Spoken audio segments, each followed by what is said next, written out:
दक्षिण भारत के एक छोटे से लोक अदालत में वो महात्मा जज थे। पहले साधु बनने के पहले दक्षिण भारत में वो जज थे। जहां पर वो जज थे वहां उसी गांव में, बगल में एक गांव था, वहां एक राम जी का मंदिर था। उसी गांव में एक आदमी रहता था जिसका नाम था भोला। उसी के कारण ये जज साहब महात्मा बन गए, भोला के कारण। ध्यान से सुनना, वो गांव में रहने वाला भोला पढ़ा लिखा तो नहीं था, अनपढ़ गवार था बेचारा। रघुनाथ जी का मंदिर था, रघुनाथ जी के मंदिर में रोज झाड़ू पोंछा करता था। उसके 2 बेटा और 1 बेटी थी।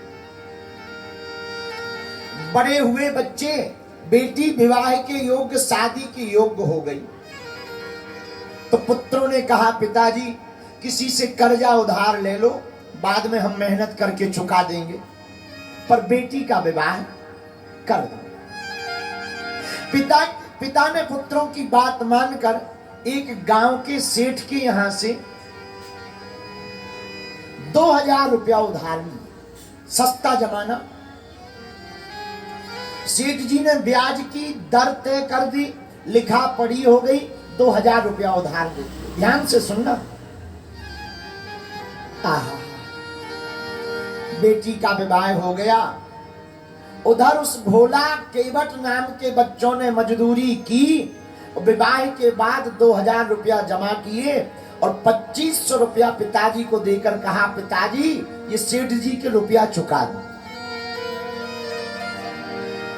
भोला नाम का भक्त रुपया लेकर के आया। सेठ जी आपने जो उधारी दी थी ये चुकती कर दीजिए। सेठ जी ने रुपया लिए, वो कागज ले गया जिस कागज में लिखा पड़ी थी। आहा, कागज को देखकर सेठ जी ने रुपया जमा करते हुए कहा एक काम करो, हस्ताक्षर कर दो। भोला बोला हम तो पढ़े लिखे नहीं है, अंगूठा छाप। अब सेठ जी के दिमाग में कीड़ा आ गया लोभ का कि इससे तो दोबारा भी लिए जा सकते हैं, पढ़ा लिखा नहीं है। पानी लेने भेज दिया तो क्या किया कि जो लिए हुए रुपयों का लिखा हुआ कागज था उसमें चुकती तो लिख दी पर हस्ताक्षर नहीं हुए, तो उसे तो बही में रख लिया। एक ऐसे ही कागज उठाया, उसमें ऐसी ऐसी लिख करके दे दिया, ले जाओ घर को। बेचारा भोला सीधा साधा आदमी रघुनाथ जी के मंदिर में सेवा करता, आकर के उसने वो कागज राम जी के चरणों में रख दिया। आहा, सेठ जी के मन में पाप आ गया कि इससे तो दोबारा भी पैसे लिए जा सकते हैं।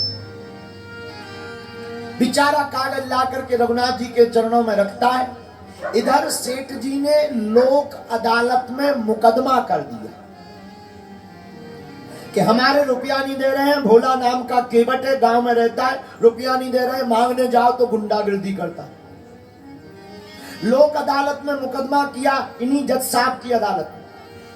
तो संबंध निकाला गया, संबंध कागज निकाला गया। तो गांव में कोर्ट का चपरासी कागज लेकर के आया। बोले भैया, केवट से कहा कि ये तुम्हारा संबंध आया है, जज साहब ने तुम्हें बुलाया है, कोर्ट में हाजिर हो। बेचारा कोर्ट में हाजिर हुआ। जज साहब ने केवट को देखते हुए कहा क्यों आपने सेठ जी के रुपया लिए? केवट ने हाथ जोड़कर कहा जी हुजूर हमने रुपया लिया। तो तुमने चुकाए क्यों नहीं? सरकार हुजूर हमने 1-1 रुपया चुकाए हैं, 1-1 रुपया हमने जमा किए, 2500 रुपया जमा किए। तो जज ने कहा रो मत। जज ने देख लिया फटी हालत है, साधारण आदमी है, भाई रो मत। पर तुमने जब रुपया इनको दिए तब कोई तीसरा आदमी था? अच्छा, इसकी एक आदत थी, कोई भी बात कहता था रघुनाथ जी जाने, रघुनाथ जी जाने। जो मंदिर वाले रघुनाथ जी थे उनका नाम लेता था। तो जज ने सामने पूछा क्यों? जब तुमने रुपया जमा किए तब कोई तीसरा आदमी था। केवट हाथ जोड़ के बोला सरकार और तो कोई नहीं था, पर हमारे रघुनाथ जी तो हर जगह हैं। तो रघुनाथ जी थे। जज साहब समझ नहीं पाए, उन्हें लगा रघुनाथ नाम का कोई आदमी। अच्छा एक काम करो, तुम घर जाओ, हम रघुनाथ जी के नाम का वारंट निकाल लें, उनको बुलाएंगे गवाही के लिए। ये भी सीधा साधा वापस आ गया। जज साहब ने संबंध का वारंट निकाला रघुनाथ के नाम का, चपरासी लेकर गांव में आया। क्या भाई यहां कोई रघुनाथ जी रहते हैं? गांव वाले बोले यहां तो कोई रघुनाथ जी नहीं, पर हां रघुनाथ जी का मंदिर जरूर है। मंदिर में आए, चपरासी ने पंडित जी को देख करके सोचा यही रघुनाथ जी है। क्या ये रघुनाथ जी यहाँ रहते हैं? तो पुजारी जी ने कहा हाँ यही रहते हैं। चपरासी ने कहा लो अदालत से बुलौआ आया है गवाही देने के लिए, ये 18 तारीख लगी है, ये बुलौआ पकड़ो। पुजारी जी ने सोचा जब भगवान ने ही बुला लिया तो हम काहे को मना करें, ले आओ। हस्ताक्षर कर दिए और चपरासी से कह दिया प्रभु पहुंच जाएंगे। लेटर लिया, कोर्ट का लेटर पकड़ा और पुजारी जी ने राम जी के चरणों में रख दिया। और राम जी के चरणों में रखकर बोले सरकार कपड़े तो आज तक बहुत आए, फल फूल भी बहुत आए हैं, अदालत से पहली बार बुलौआ का गिरफ्तारी का वारंट आया हो। अभी तो गवाही देने का है, फिर वारंट गिरफ्तारी का भी आएगा। ले ये कागज है, मैसेज आया है अदालत से। कागज चरणों में रख दिया। भोला से पूछा क्या बात? भोला तुम तो रघुनाथ जी के यहां सेवा करते हो, तो क्या तुमने रघुनाथ जी का नाम लिखवाया? 4 बजे की बजाय 3 बजे ही सुबह तैयार हो गए। भगवान को स्नान करवाया, रघुनाथ जी को भोग लगाया, आरती की। आज सुबह ब्रह्म मुहूर्त में पहले ही आरती कर दी। तो किसी ने पूछा पुजारी जी इतनी जल्दी आरती क्यों? पुजारी जी बोले आज भगवान को अदालत जाना है, आज पहली बार बाहर जा रहे ना, अदालत जाना है, देरी ना हो जाए, कहीं उस बेचारे भक्त की लाज ना चली जाए, उसका भरोसा ना टूट जाए, इसलिए आज भगवान को पहले ही आरती की भोग लगाया। और भोग लगाते हुए पुजारी जी ने कहा भगवान से हाथ जोड़कर, आज तो पुजारी जी की आंखों में आंसू आ गए। रोते हुए पुजारी जी बोले सरकार आपके तो लाखों भक्त हैं, बहुत भक्त हैं, लेकिन एक बात ध्यान रखना, जो भोला भक्त है ना उसके तो केवल एक आप ही हैं दुनिया में, दूसरा कोई नहीं है। उसकी लाज ना चली जाए। अगर वो हार जाएगा तो प्रभु आप हार जाओगे। वो सीधा साधा है, वो अनपढ़ है, वो कुछ जानता नहीं है, पर प्रभु वो आपको जानता है। अपने भक्त की लाज को बचा लेना। और पुजारी जी आंखों में आंसू,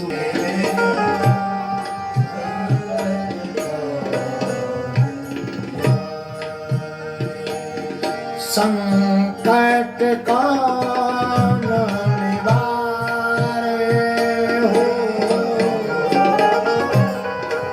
संकट कौन निवारे, हरि बिन संकट कौन निवारे,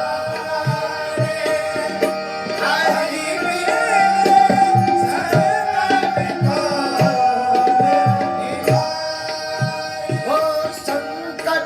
पुजारी जी रो रहे, आपके बिन कौन संकट निपटाएगा, कौन संकट मिटाएगा?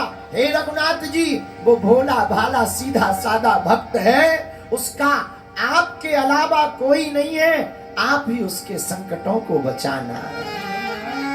इधर सुबह हुई, अदालत लगी, जज साहब बैठ गए। जैसे ही जज साहब बैठे तो जज साहब ने केवट को बुलवाया। केवट कटघरा में खड़ा हो गया और केवट को कहा क्यों तुम्हारा गवाह रघुनाथ कहाँ है? तुम्हारा गवाह रघुनाथ कहाँ है? केवट लठिया लिए हुए पकड़े हुए कटघरा को खड़े होकर आंखों में आंसू भर के बोला सरकार वो तो सब जगह है, यही कहीं है, हर जगह है, वो तो सब जगह है। तो जज साहब ने चपरासी को कहा कि पुकार लगाओ, और चपरासी दरवाजे पर आकर पुकार लगाता है, रघुनाथ हाजिर हो, रघुनाथ हाजिर हो, रघुनाथ हाजिर हो। ऐसे 3 नारे जो लगाए हैं, चाल लटपटी सी, एक वृद्ध की झुकी सी देह, चाल लटपटी सी, एक वृद्ध की झुकी सी देह, दुपटी फटी सी, शीश बांधे धर धाये हैं, हाथ में छड़ी लिए, तुलसी की माला पहने, माथे पर चंदन और रोली चढ़ाए हैं, साहब के सामने विनीत चपरासी के साथ आज रघुनाथ जी अदालत में गवाह बनकर आए हैं। विनीत चपरासी के साथ आज श्री रघुनाथ जी गवाह बनकर के आए हैं, भगवान गवाह बनकर आए। एक बूढ़ा सा आदमी लाठी हाथ में लिए हुए, बिल्कुल सत्य घटना कलिकाल की बता रहे भैया, कटघरा में ले आए।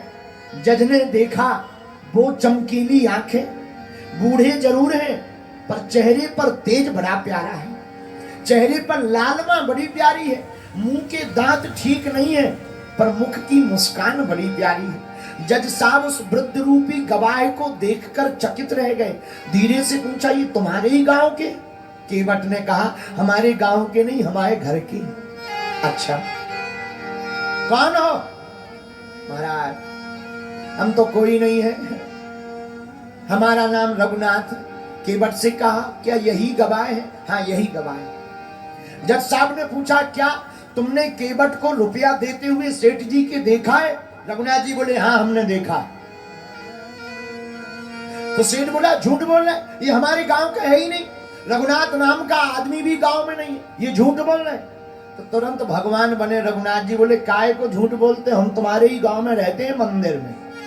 आते हुए गवाह बने भगवान, बोले भैया अगर तुम्हें झूठ लगता है तो जज साहब को कहा, श्रीमान इस सेठ को यहीं पकड़ के रख लो, यहीं बांध लो, एक अधिकारी को इसके घर भेजा जाए, इस नंबर की रजिस्टर की डायरी में इस पेज नंबर पर चुकती का एक कागज रखा हुआ है जिसमें स्पष्ट लिखा है कि केवट जी ने सब रुपया चुका दिए हैं। भोला केवट को बाइज्जत बरी कर दिया गया, पर जज साहब से नहीं रहा गया, तो उस भोले भाले केवट को अपनी केबिन में अंदर बुलाया तो पूछा कि ये जो रघुनाथ जी हैं ये कहाँ रहते?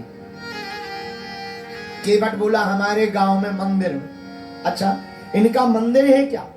बोले नहीं, इनका मंदिर नहीं है, ये मंदिर में ही रहते। तो क्या इन्होंने मंदिर बनवाया? नहीं, मंदिर इन्होंने नहीं बनवाया, ये मंदिर में रहने वाले। तो क्या ये मंदिर में इनका निवास है? नहीं नहीं नहीं, ये मंदिर में निवास नहीं, मंदिर ही इनका है। कौन है ये? रघुनाथ जी है, राम जी हैं। सीधी साधी बात जब केवट ने बताई तो जज की आंखों से आंसू आ गए और रोते हुए आंखों में आंसू भर करके केवट कहने लगा, कुर्सी पे बना जज बैठा रहा, जगदीश से खड़े समझाते रहे।